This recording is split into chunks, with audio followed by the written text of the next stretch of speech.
Bonjour à tous. On se retrouve aujourd'hui pour le 11e numéro de cette saison 4 du JT de la télé. Et au sommaire cette semaine, on va parler du Prime à l'envers. Découvrez la date de diffusion du Prime Time des youtubeurs du monde à l'envers sur TMC.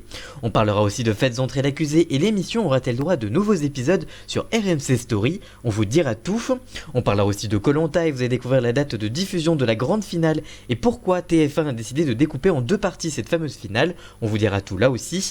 On vous parlera aussi de Star à nu avec la date et le casting surtout de la saison 2 sur TF1, on vous dira tout là aussi. Et enfin on terminera avec les princes et les princesses de l'amour en fin d'émission avec la date de diffusion et les premières informations sur la saison 8. Sans oublier comme chaque semaine le zapping des infos médias de la semaine. Cette semaine on parlera du retour de la série 10%, mais aussi du record de visionnage sur MyTF1 et aussi du retour du bazar de la charité en rediffusion, on vous dira tout. Et tout ça c'est juste après le générique, c'est parti, générique.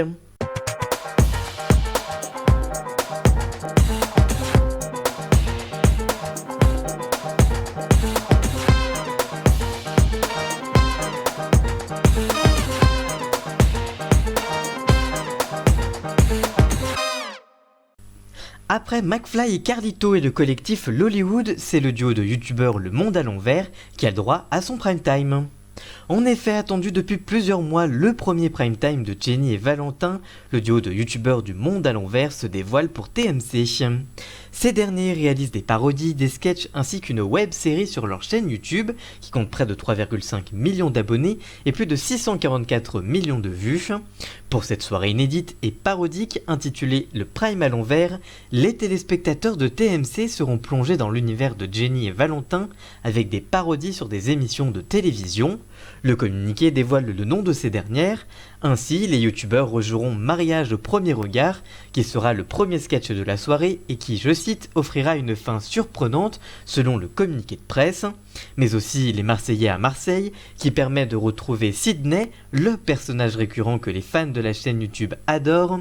Ou encore On sait échanger nos papas, qui sera une parodie qui fera naître des personnages sortis de nulle part avec notamment un enfant dans un corps d'homme de 30 ans. Le duo proposera aussi un drôle de journal de 20 heures qui consistera en une succession de reportages, une prise d'otage en direct et même un invité politique. Au cours du Prime sera proposée une parodie de Pawn Store, un exercice de voice-over très original, indique le communiqué. Enfin, le duo proposera un sketch intitulé C'est ton choix, dans lequel ils seront accompagnés d'Elise Moon. Et c'est le mercredi 25 novembre prochain à partir de 21h que TMC diffusera le Prime à l'envers de Jenny et Valentin. Alors que RMC Story diffuse chaque dimanche en prime time les nouveaux épisodes de Faites entrer l'accusé, y en aura-t-il d'autres? On vous dit tout. Faites entrer l'accusé va donc continuer à exister sur la chaîne RMC Story, selon les informations du Parisien.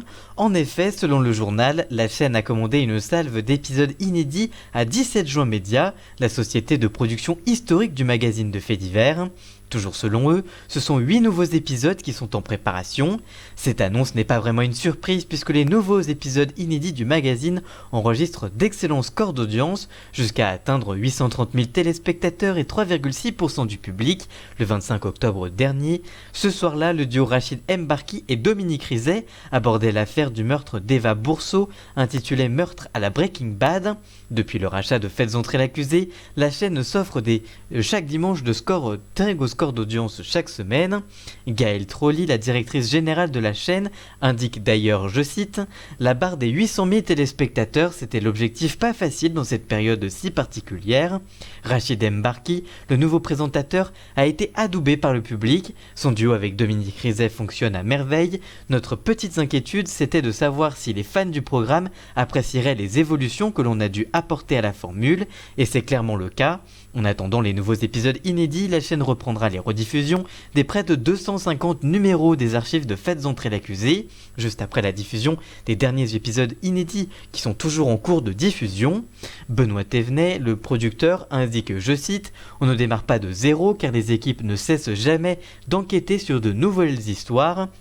On a déjà isolé une dizaine d'affaires avec lesquelles on peut faire un numéro. Cela suivait son cours au ralenti, mais désormais on va pouvoir embrayer et accélérer. La durée exacte de la préparation dépend hélas de la Covid-19.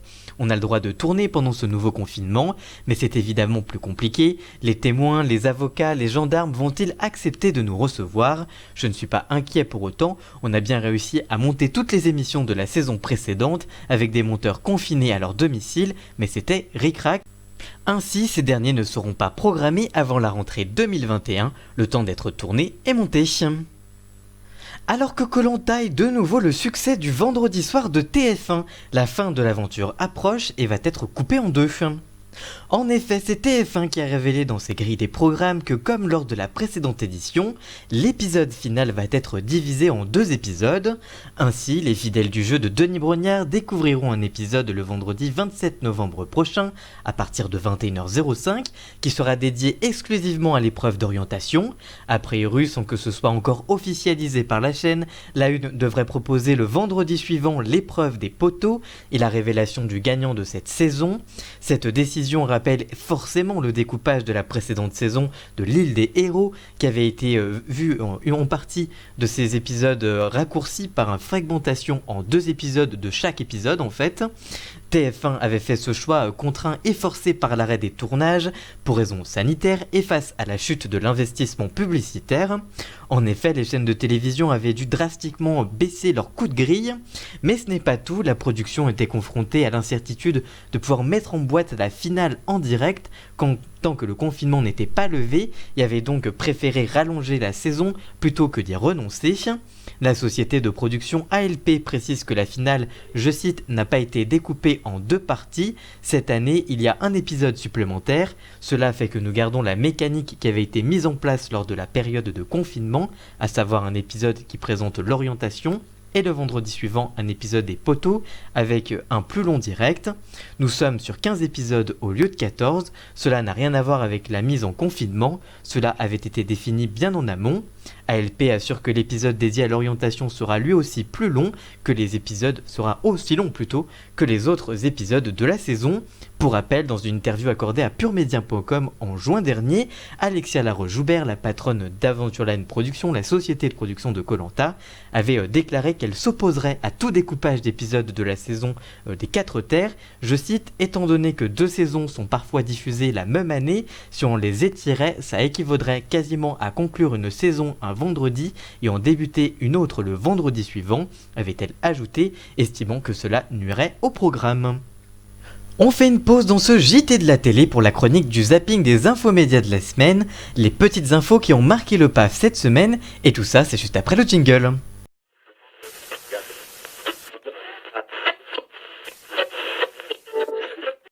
Cette semaine, France 2 a conclu la saison 4 de 10%, sa série à succès s'est conclue devant 3,6 millions de téléspectateurs, soit 15,2% du public et 12,4% des femmes responsables des achats de moins de 50 ans.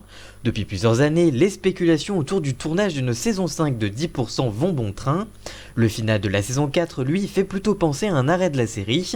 Sur le plateau de 6 à la maison, l'émission culturelle quotidienne d'Anne-Elisabeth Lemoine et de Patrick Cohen, Dominique Besnéard, le producteur de l'émission, a de nouveau évoqué la possibilité d'une suite pour 10%. Je cite, « Il faut qu'on réfléchisse bien, on a l'idée de faire un unitaire de 90 minutes », a-t-il lâché, précisant que ce dernier servirait, je cite, « le temps de se ressourcer pour ensuite continuer leur histoire. Il faut que nos amis veuillent continuer », a-t-il cependant mis en garde au sujet des acteurs de la série. Saluons au passage Sétif Selma, une actrice de 10%, présente à ses côtés en plateau.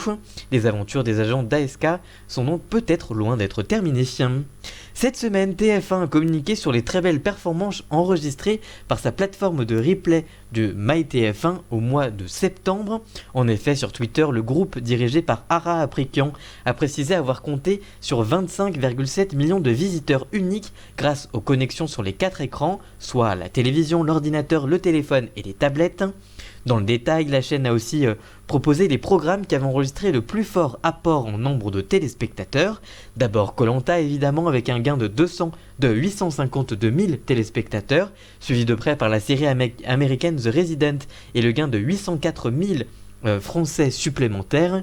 Par la suite viennent ensuite les séries françaises Clem avec un gain de 780 000 téléspectateurs, de quoi quelque peu sauver le bilan décevant de la série sur TF1. mais aussi Grand Hôtel avec 747 000 visiteurs supplémentaires. Enfin, la une révèle le gain de téléspectateurs du téléfilm événement Pourquoi je vis, le biopic de Grégory Le Marchal, avec plus 704 000 personnes grâce à MyTF1 qui ont vu cet unitaire. Et on reste sur le groupe TF1 avec l'annonce de la rediffusion de la série événement en partenariat avec Netflix, le Bazar de la Charité sur TF1 séries et films. En effet, à compter du mardi 25 novembre prochain en prime time, la chaîne proposera 4 épisodes à la suite, une rediffusion étonnante alors que la série est toujours disponible sur la plateforme de SVOD et qu'elle a déjà été proposée sur la dernière née du groupe TF1 il y a quelques mois. Voilà donc pour ce zapping des infos médias de la semaine, on se retrouve juste après le jingle pour la suite et fin de ce JT.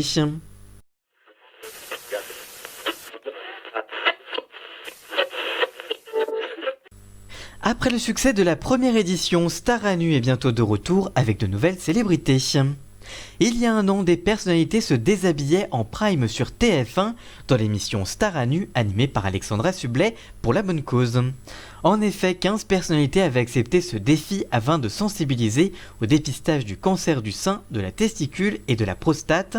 Une émission qui avait fait beaucoup parler sur les réseaux sociaux et au final, côté audience, TF1 avait rassemblé 3,5 millions de téléspectateurs, se classant ainsi en tête des audiences. Fort de ce succès, dans quelques semaines, la Une réitérera l'expérience avec de nouvelles personnalités dont les noms ont été dévoilés. Avec le tournage de cette deuxième édition qui a démarré il y a quelques semaines et grâce aux révélations du Parisien et de Télé Loisirs, on connaît le casting. Chez les femmes d'abord sera présente Maëva Cook, la Miss France 2018, et Linda Hardy, Miss France 1992 et actrice dans Demain nous appartient sur TF1. Toujours au sein de la première chaîne de France, Inès Vandamme, découverte en 2019 dans Danse avec les stars, et Anaïs Grangerac, l'animatrice du Loto et du Bêtisier sur la chaîne, seront de la partie. Selon nos confrères de Télé Loisirs, Nathalie Marquet, la Miss France 1987 et compagne de Jean-Pierre Pernaut, sera elle aussi présente.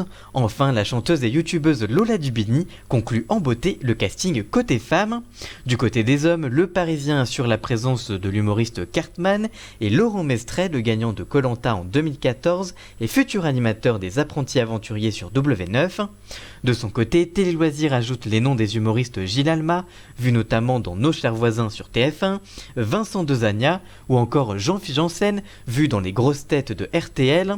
Enfin, l'animateur de Ninja Warrior et Secret Story Christophe Beaugrand et le nageur Camille Lacour bouclent le casting de cette seconde édition côté homme. Pour l'heure, on ne sait pas quand sera diffusée les deux émissions. Après le succès de la précédente saison, les princes et les princesses de l'amour sont bientôt de retour sur W9. L'émission reste sur ses fondamentaux en piochant comme les précédentes saisons dans les différents castings des émissions de télé-réalité françaises pour trouver ses princes et ses princesses. Ainsi, cette saison, les téléspectateurs pourront suivre les aventures d'Alix de la Villa des Cœurs Brisés et des Marseillais vs le reste du monde, Beverly, vu notamment dans Carré VIP, L'Île des Vérités, Les Princes de l'amour ou encore la Villa des Cœurs Brisés, Kailine, vue dans la précédente saison de l'émission et dans 10 couples parfaits, Moujdat dans les Marseillais vs le reste du monde, le fameux ex Amina, le mec Amina plutôt, les princes et les princesses de l'amour aussi de la précédente saison, et enfin Bastos de Secret Story de Moundir et les apprentis aventuriers. Ils seront accompagnés du prince anonyme qui jouera le rôle d'un faux millionnaire et d'anonymes comme Julia, Marvin, Chloé, mais aussi Simon Castaldi, le fils de Benjamin Castaldi. Cette saison encore, les candidats seront guidés par l'agence, composée d'experts de l'amour qui les aideront à trouver l'âme sœur. Au quotidien, Magali Berda et ses assistants Aïssa Moment et Julien Bert sélectionneront les prétendants des candidats et organiseront des dates. De plus, des événements viendront bousculer la vie des princes et des princesses, comme le dîner presque gagné, l'épreuve de l'amour sans filtre et le rendez-vous dans la tente rouge. Une nouvelle épreuve s'invitera cette saison, c'est celle des duels. Si l'agence estime que certains prétendants ne sont pas assez investis, ils seront mis en ballottage face au prince ou à la princesse et pourront être éliminés de l'aventure. Cette saison 8 des princes et des princesses de l'amour aura 2 missions. La première, reprendre la case compliquée des Marseillais, la télé-réalité phare de W9 très puissante en termes d'audience depuis août dernier. Le deuxième sera celle de réaliser les meilleures performances que celles de la saison 7. La précédente édition avait fédéré en moyenne et en audience veille 625 000 téléspectateurs, soit 2,8% du public, entre décembre 2019 et février 2020, une audience donc bousculée par les fêtes de fin d'année. En audience consolidée, la saison 7 a même convaincu en moyenne 734 000 fidèles, soit la meilleure saison historique selon le communiqué de W9. Et c'est le lundi 30 novembre prochain à partir de 18h50 que W9 donnera le coup d'envoi de la saison 8 des Princes et des Princesses de l'amour, avant de passer à un seul épisode inédit le lendemain à partir de 20h. Voilà, j'espère que ce nouveau JT de la télé vous aura plu. Si c'est le cas, n'hésitez pas à le liker, le commenter, le partager. Merci encore à Jason alias Ian Scott pour la musique d'ambiance et le générique. Tous les liens sont dans la description évidemment. Et nous on se retrouve très vite pour une toute nouvelle vidéo. A très bientôt, ciao.